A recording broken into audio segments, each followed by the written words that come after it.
भगवान भोलेनाथ शिव ने वासुकी नाग को श्राप दिया था।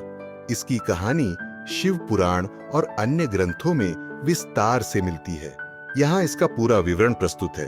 वासुकी नाग नागराज के रूप में प्रसिद्ध हैं और देवों व असुरों के समुद्र मंथन में उन्होंने मेरु पर्वत को सहारा देने के लिए रस्सी नाग रूप में का कार्य किया था।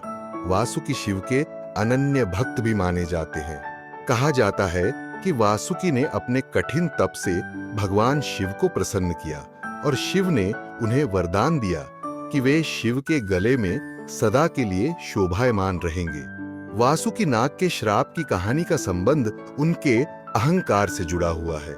एक बार वासुकी नाग ने अपने इस वरदान का गर्व करते हुए अन्य नागों से कहा कि शिव ने उन्हें वरदान दिया है और वे सभी नागों में सबसे श्रेष्ठ हैं।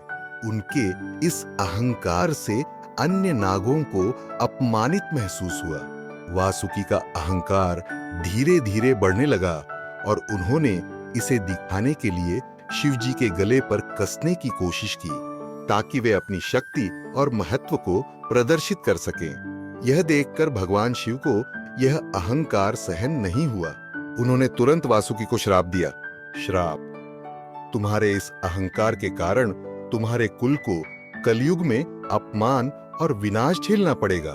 तुम्हारे वंश को अत्यधिक कष्ट सहना होगा। भगवान शिव के इस श्राप के कारण कलयुग में नाग जाति को कष्ट उठाना पड़ा।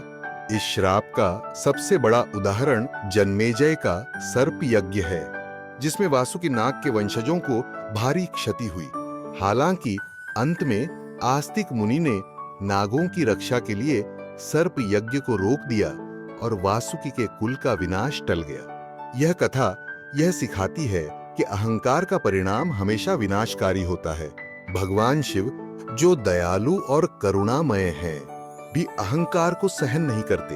वासुकी नाग को यह एहसास हुआ और उन्होंने अपने अहंकार को त्याग कर भगवान शिव की शरण ली। इस प्रकार भगवान शिव का श्राप वासुकी नाग और उनके वंश के लिए एक चेतावनी बन गया।